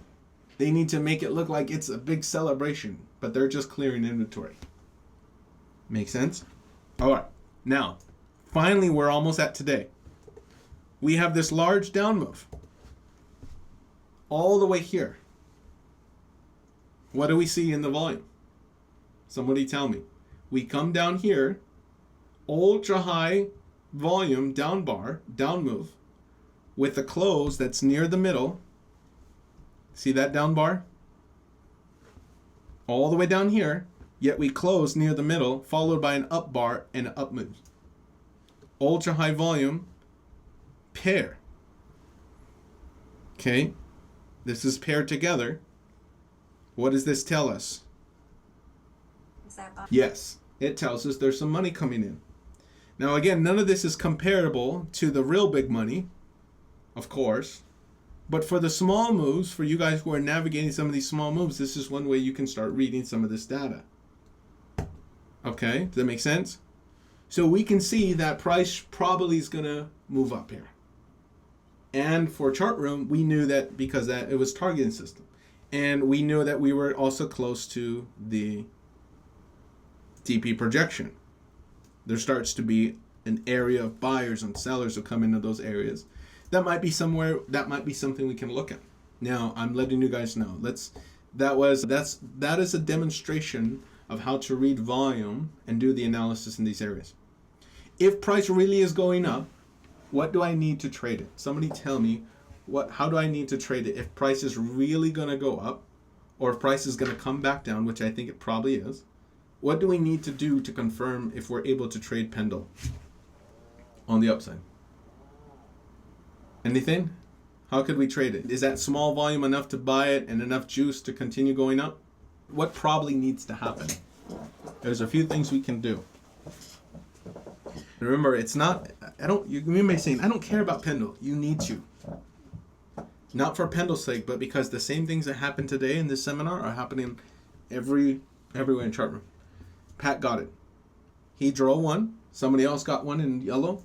Somebody drew this. They drew a straight line. That's a watch line. Somebody drew a parabolic. They're probably correct. If you take these three areas, maybe there's a parabolic and there's some health here. If you draw the straight, it will, from these two areas, it's probably going to tell us weaknesses here. What we're probably going to see is price come back down to here, just like he drew it. And then we need to see in the volume something. What do we need to see in the volume? Just say that plays out. Buying. How does that look? Somebody explain to me how you remember how it looks. So we get back to 2007. What in the volume, how might that look? We'll see increase or decrease in volume as we come down. Okay. Increase or decrease. Okay, someone says decrease as we come down here. Would that be increased even though they're selling? Yeah. Why would it be? Because they're selling to buy more, correct? Correct. We would see that they would either drop their holdings, and they need to explain this concept. Markets can fall due to lack of professional support. If the big players aren't playing at all, markets will naturally fall. This is also why Bitcoin usually maintains its price even though its utility is almost zilch. It's just a store of value. And that's because Tether prints money. So it's always, as long as they're printing money, they sustain or even increase. That's how they can actually slow some of these dramatic falls. That's also why the wealth transfer is going to actually work. Because when the algorithms they have algorithms that are designed to print, to sell, to buy into all of these things. They have advanced computer algorithms. But what's going to happen is you're going to see, if it's real, we're going to see professional holding start increasing on the down move, just like this. In the very beginning, I taught you. Remember that? Remember what I taught you? Price is falling, and the professionals are buying into it. Okay? That's one of the ways that they can do. Prices will drift without professional support, they exit.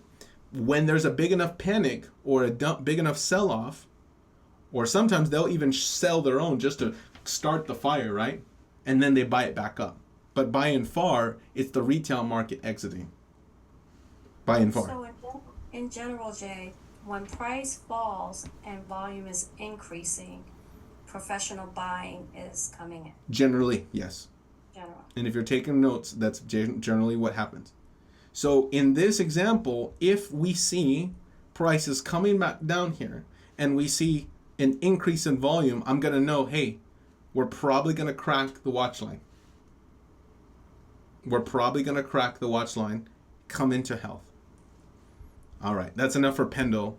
I think I have time for one more. Let's see if we can combine everything we learned. I'll go real quick, but I'm going to give you guys the map for Pendle real quick. I'm going to draw both the straight. It's about right there. Do you see 180? Do I see 180? I don't know. $1.80? Mm-hmm. I'll find out in just a moment. I put a word on chat that Okay. the Lord gave me about Pendle. I heard that it would go to the 190s area, higher area, and then I also saw 180. So yeah. Good. I don't believe it's gonna stay there very long. I also saw 180's down here, Triple J. At that support. Yeah, that's what I can't see it. 'Cause it's so Oh, that's good. That's good in the way. Right? Yeah, that was before you were doing the lines and stuff. I think it was before you put that line there that I put the numbers spin a little bit. As you were talking, Allah was giving me words, so I kept adding to the word. but it will rise. I heard $17. That's the first number I heard. 17. And it will have a move. I was the one who asked for Pendle because the Lord did not give me a word on it, but I felt He wanted to. I heard somebody speak about Pendle and it just rose up in my spirit. And that's why I asked for it. And then, because I know that when we're here in chart or with Marco, Abba starts speaking to me. I just see the screen and it's just like, bam, starts talking. So She has a lot of other numbers, Jay. You might want to copy and paste. Here. And I do believe the other thing that he like and told me like 2-3 times that it would move when it moves to the upside. I believe it's gonna go to $5 and then move down to $3 and then move back up again.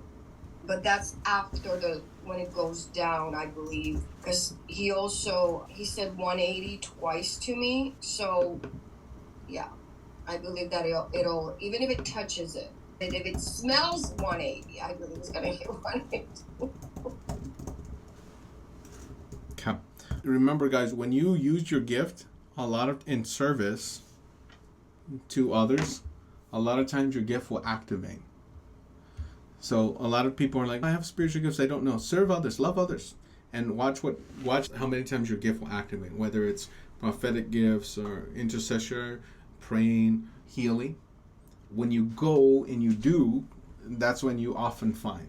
Peter didn't walk on water until he stepped out of the boat.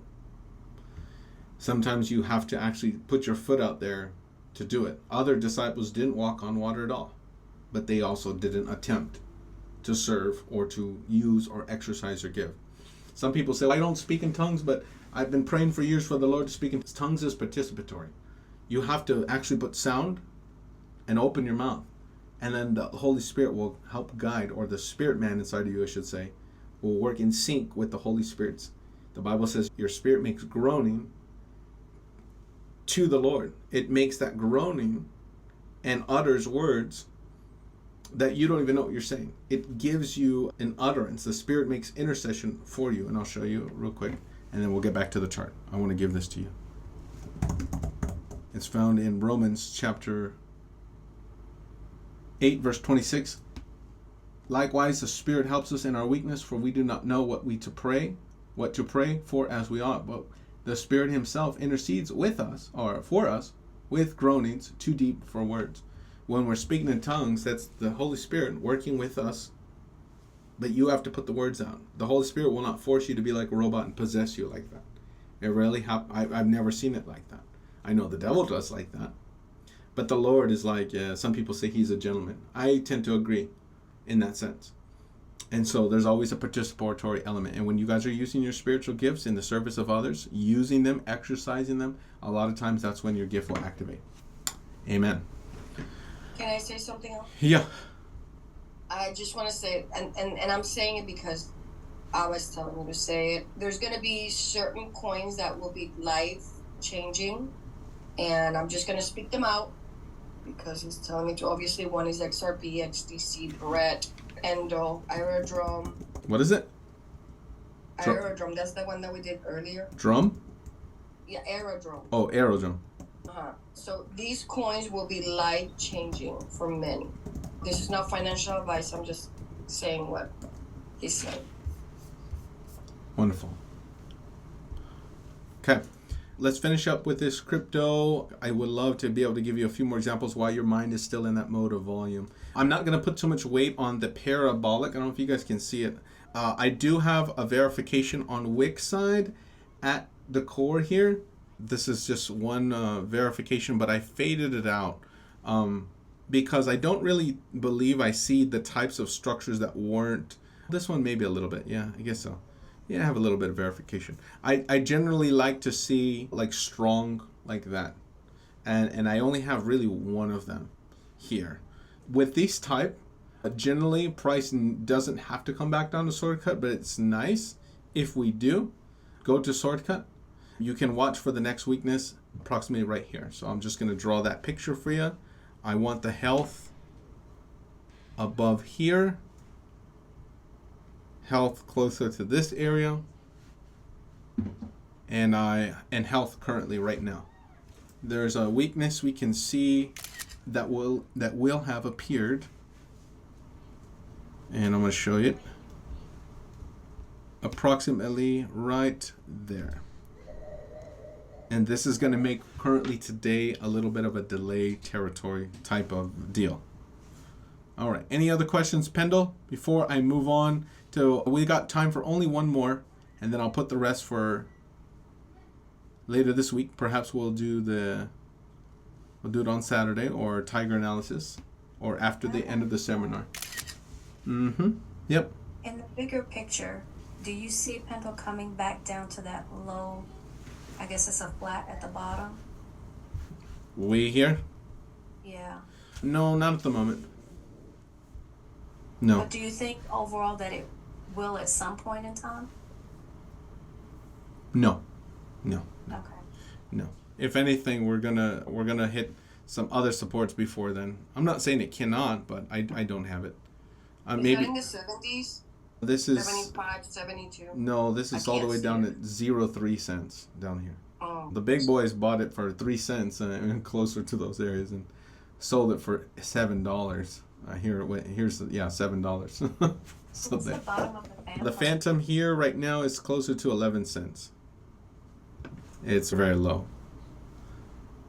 Okay, I don't know. If maybe during the glitches, hacks, or something like that, that might happen. Mid Phantoms could be hit before then, but I want to do some more analysis on it. Right now, I'm not going to go into that yet, so we'll come back to all of that. Right now, I'm just going to use these maps as it is. Okay. If you can mind this- 72, 75, please. Okay. 8. All right, we'll come back to these Pendle in the future. All right, let's go to Nuklai, and then I'll just do VEEVA. Very straightforward, no health. I need to see health on here. I don't have it. Okay, draw that very large parabolic. Let's see how many energy we can collect. The curve is going to be approximately there. Okay, the reason I draw it here is because I have this point at core, this as a wick, and then I collect those other wicks. There's other areas along the way, but that means I'm going to need to be up here. All right, any questions? NAI. So I guess it's a crypto at 0.02 cents. Okay. You can read health. If you do get a health, you still need to clear the last event. It needs to be there. So I'm going to put a lot of emphasis still on that area right there. This is going to be closer to 0.03. I need to be there before I'm going up. Okay. That's a quick one, right? You could do targeting system if you need to. Are the professionals coming in this crypto? No. We still got some unloading on their holdings at these pullbacks. Let's see. Yeah, I'm going to show you real quick why I do not believe that to be the case. So as we're coming down, I'm getting the increase on this increase. They're still dumping their holdings, followed by a down move, nothing to show for it. And we're cracking the low. We can see in hindsight, a lot of volume is hindsight, just everything in volume is hindsight, just so you know that. After this fact, we can see they're still dumping holdings. I want to see a strong increase as we're coming down. And right now, the only thing I see is this up move followed by this ultra high volume. But look at the bars, and I'm going to zoom in real carefully so you guys can see it. What type of bars are these? These are up moves, but they're closing near the lows, followed by down moves and down bars. Down bar, down move, closing near the low. Something's not right. Ultra high volume on those tells me what? They're still dumping. They're still dumping here. There's some supply in here, but price isn't ready to go up still. And they haven't accumulated. So I like to see accumulation before we start thinking about buying. Right now, this is probably just a test in a falling market. Or this is going to be an easy way to take some of these down moves. I don't want to take the trade yet. It's like this. The same as these moves. If I turn this daily chart to a higher time frame, it's going to look almost identical. So let's take a look. This is July 2nd. If I turn it to a weekly chart, it should look almost identical and look like a wick. maybe week, 2 week chart. Okay, here's that same thing. Here's a wick. Ultra high, just a wick. Still not. See, it's the same as that one I just showed you. Large wick. This is going to be one of those things we need to be aware of. Okay. Ultra high volume, but still closing near the low. So I don't like those. I like to see the wicks like this, but I like to see them after a period of accumulation. So right now, as it is, most of that could be still selling pressure from those people who are still dumping. In either case, I still need to be here for me to take the trade. Not yet. Okay. All right. Anyone else for this crypto? NAIU. No one? Going once? Going. And we'll save those other 3 for next time. Okay. I wanted to have a good example for a stock so that while your minds are fresh thinking about volume, it can seep in. So we look at this this stock called VEEVA. We got data on the New York Stock Exchange system from 2013. Okay. Currently, the stock is sitting pretty at 216. It was launched all the way back at 37, had a low of 16. Let's take a look and see, did the big boys come in? If we can see that in the data, that'd be great. A little fly in here. Okay. When the stock first launched, the average volume may have been somewhere here, although we didn't have any average until about these days. The average may have been about somewhere here. Large down moves started the first of the buying that came in. Okay, in these zones. We came back and challenged or wicked down, I call this wick challenge, back in these areas. And the only other bar was a down bar here. So this may not have been the accumulation. This may not have been the accumulation we were looking for, but maybe some hints that there may be a start of it. Here's another very small start to increase of volume in these areas. Now, in the data, we had 3 points, 1, 2, 3 parabolic, and there's a health that came in here. Now, what we're going to be looking at is on the pullbacks, do we have professional money starting to come into the market? Here's our first pullbacks. One ultra high volume on these down bars, followed by health. Here's another one, ultra high volume, very low volume. This one's almost not counting, but this one does. We can see some professionals starting to come in the market in those areas. If we're looking at the data, now that we have the uptrend broke into the healthy side, we can take the data, the last event, and there's our phantom. This is where we're supposed to start getting that resistance. We did get a little resistance here based on the phantom. The other thing that happened is we started building support in those areas. Oops. Price building strength in these areas is a great thing. Okay, good for continuing higher prices. We'll remember that later on. Let's see if we have seen more a sell-off or anything else coming in the data. Let's see, do I have volume candles? This might make it easier for us since we're looking at the volume only. Yes, good. Okay, so I'm turned on a candle right now. And these candles make it so that you can see the volume really easy. Okay, I put the volume right into the candles themselves. So you can see no demand situations. Now here we can see some ultra high volume up bars, but even the down bars have some more ultra high volume to them. So that's a very good thing. Let's look at this. Here in this section, we come to this area, and on the down bar we're seeing ultra high volume. What does this mean? It means for that month, or in these monthly areas, they're not done buying. Maybe we should go to a 2-week chart so you can see it a little bit more clearly. Here's a 2-week chart. Okay, this is going to make it a little bit more sense.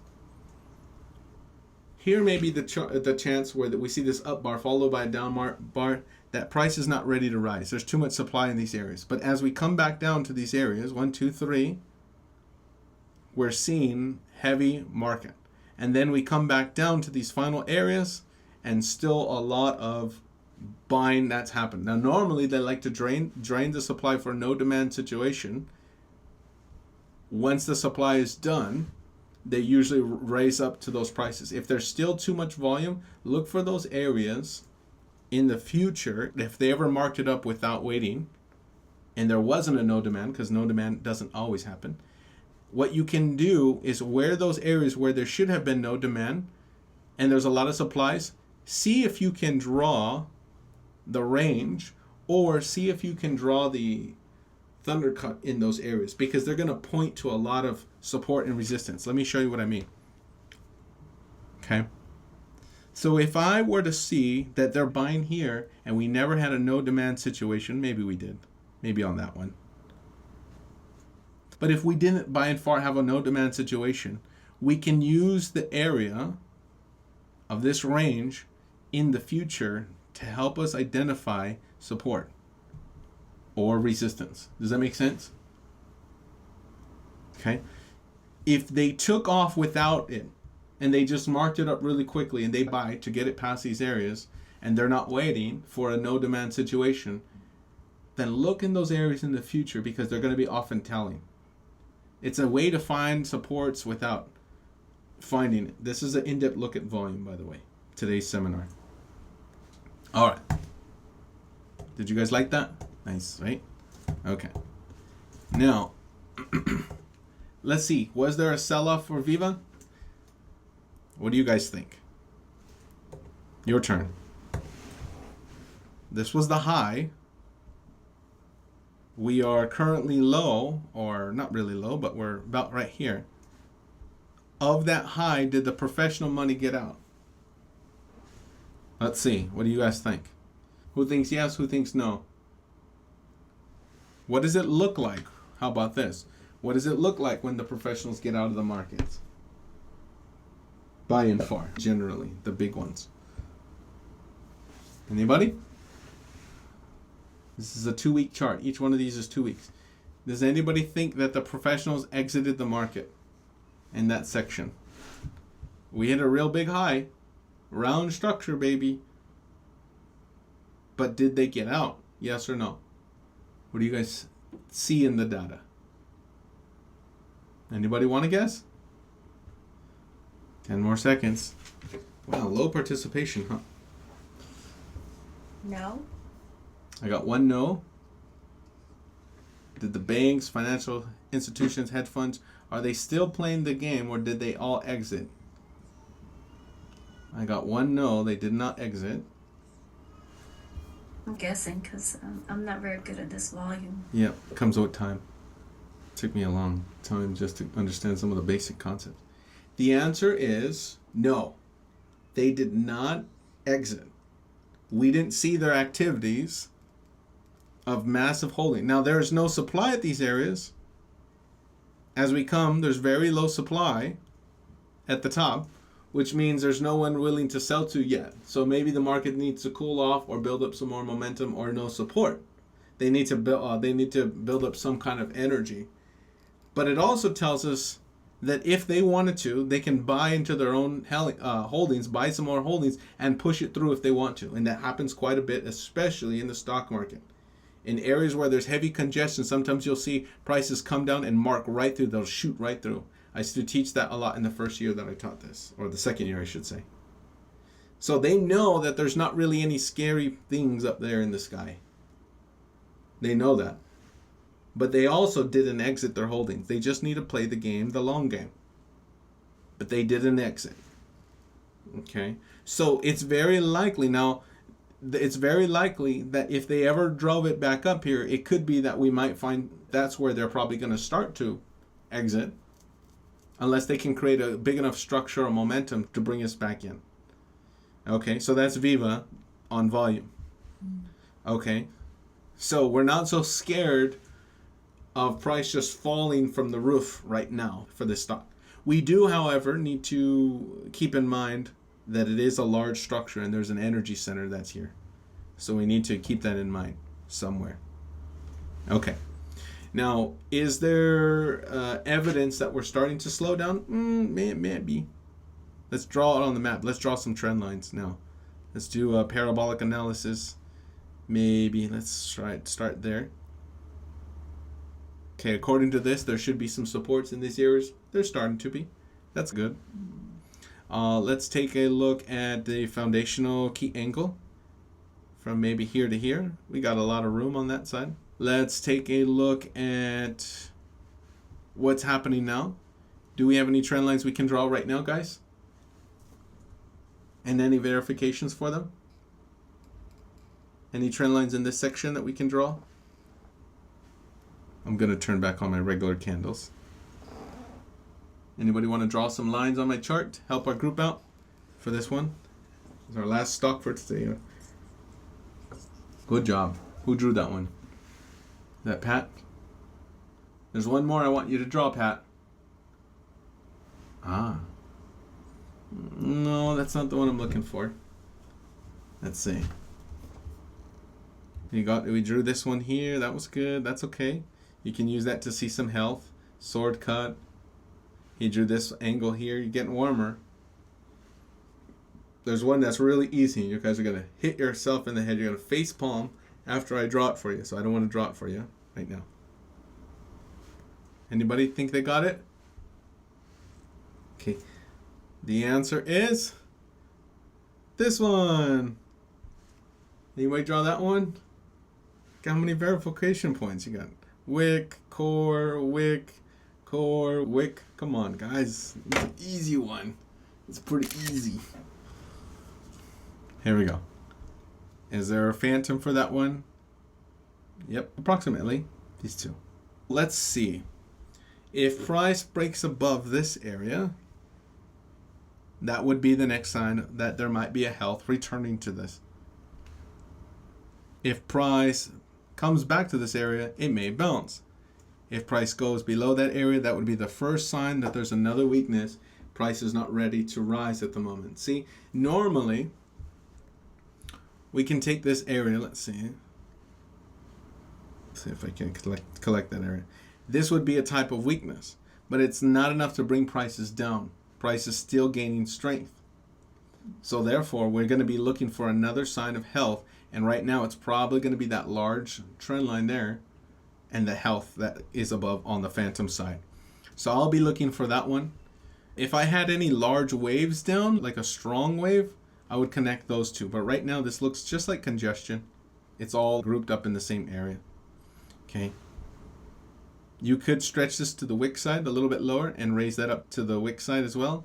And that might be included. With stock market, it's a little bit more messy. So if you want to be a little general, just be there. Okay. I could do target system real quick to see approximately how far we should be falling. So we get a good idea if we're on support or not. Okay, up to the top, we should be getting supports at these areas approximately here and here. And then our swing support, our swing target is going to be here. And we're going to do that one in pink. And these are the three targets. Okay, so the first one looks like it's already hit or very close to. And if we fall further, I might be looking for prices to come down about here. All right, so this support has not been hit. So if VEEVA falls, I might be looking for us to go closer to 142. Okay, 142 to 122. And this one's going to be 72 to 58. If you're going to be buying the stock, if we get into that weakness, I might look for a bounce here. And then we'll probably, if price just did that, then I'll have a wave to draw. And then we'll draw the next health and we can start looking like that. We can also look for another support or a wick when that time comes. If price comes all the way to swing target, we'll do the same thing. Or we'll DP that. But that's 3 moves in advance. I don't want to think that far in advance. Okay. All right. Okay, any other questions for DP for this? I only have, oh, I didn't look at the volume here, did I? No, I did not. How silly of me. How silly of me. What is the volume telling us right now? I did that one. I didn't look at this one. As we come down, increase in volume. Increase in volume. Increase of volume. Increase in volume. The whole, look at that. That's awesome. Let's turn back on those volume candles. It's going to help you see it a little bit more better. Look what's happening. Let's see if I can go to a monthly chart. This might simplify it a little bit for you guys. Look at the direction the volume's going. We're here, and the volume's increasing in this side. What is happening here with the increase in volume? Why are we having ultra high volumes every time we're on the down bars or the down moves? Anybody know what's happening? Can somebody tell me what they might suspect is happening? Increase in volume at this, the lower support.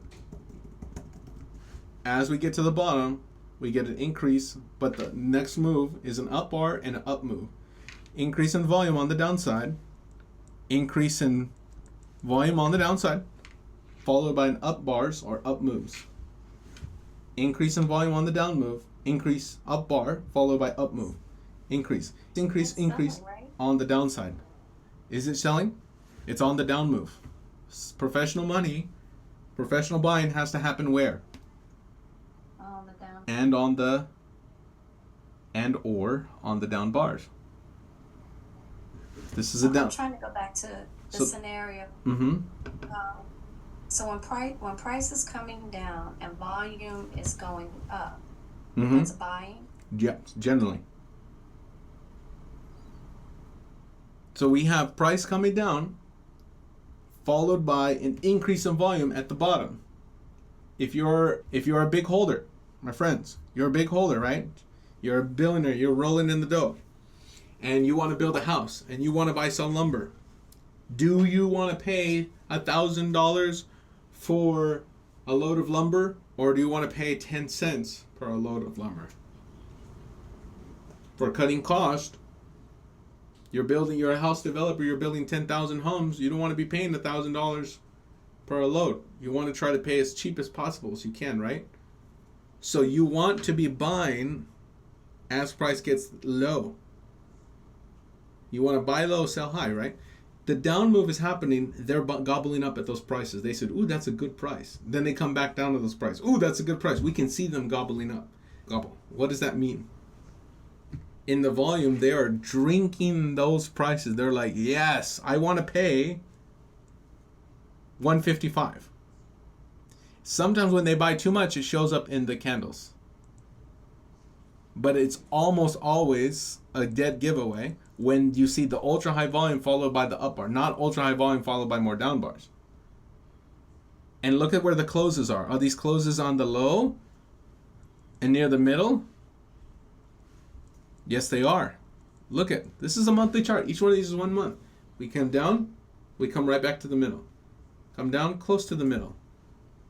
This one, look at the white bar right there. Close down, near the middle. This one, back to back pairs. Down, but we didn't even come clear not near the low of that one. These ones, closing down bars near the middle. This is a dead giveaway. Something's happening here. Anybody can tell me what is happening. If we have increase in volume, low support. What is happening? Who knows it? Put it in there. If the chat, unmute your microphone if that's the last thing we're going to do today. Supply draining? They're draining the supply? There could be, if we see no demand, they're draining the supply. There's another way we can look at that. It has a name for it. Gobble gobble is not the official name. Starts with the B or it starts with an A. Pat O got it. Accumulation. Accumulation is them buying over time. Because they don't want to just give away. They don't want, price doesn't just go straight up. And price without professional suppression, other ways, once they get really in control, they can just sell anytime they want to keep it low. And they can even cause another selling frenzy, but they have been buying. If they release their hand upon it, price will naturally gravitate to the market's natural areas. And this is going to be, without professional support, price will fall. Without professional suppression, price should rise. to its natural market. Okay? And this is a hard concept to understand, but you need to understand that these professionals have algorithms that constantly selling and buying, constantly selling and buying, selling and buying, all the time. And they manipulate markets like that. But at least it shows up in the data. We can see them gobbling up, so now they're getting back in control. They're gobbling, getting in control of this. I would say they're probably excited about this crypto or this stock. They're probably thinking it's going to go up. Now I have two things going for me. I have support closer to these areas. I have price not ready to go down. I have no selling here. I had no selling. There was no demand. The market, the professionals didn't exit in that area that I see. I didn't see it. That right here it was an up bar followed by more up bars. If there was any selling, it may have been a little bit on that one, and that might have been enough to slow things back down. But right when we came back to that same area, gobble. So I don't have any evidence that the big boys are exiting out of the game. We can see that, put the story together. They're still in the game. They didn't have a massive sell-off. No major weaknesses. They're increasing close to a level of support. So what does that mean? They're still in the game. And if they're still in the game, you probably should be too. We can look for another health. The health I have right now is that price there. Do I have any questions? You learned this stuff for this crypto or for this stock. You learned them for the cryptos that we did today. Start applying what you learned. See if it opens your eyes, helps you start understanding some of the things you guys are trading. There's too much analysis for one person to do it. You guys can work together in teams. You guys can find what you have. You can share your charts on VIP. I hope you guys are successful. That concludes all of our session for today. We're going to get back to these cryptos, GYAT, XTC, and NEAR. We'll get them later this week. On Wednesday, we're going to have our tutorial session for Tiger analysis. And then we're going to have some more analysis like volume. We'll probably include some of these clips as a bonus for the sword method 5.0 or the 6.0 fail means. I love you guys, and you guys have a great day.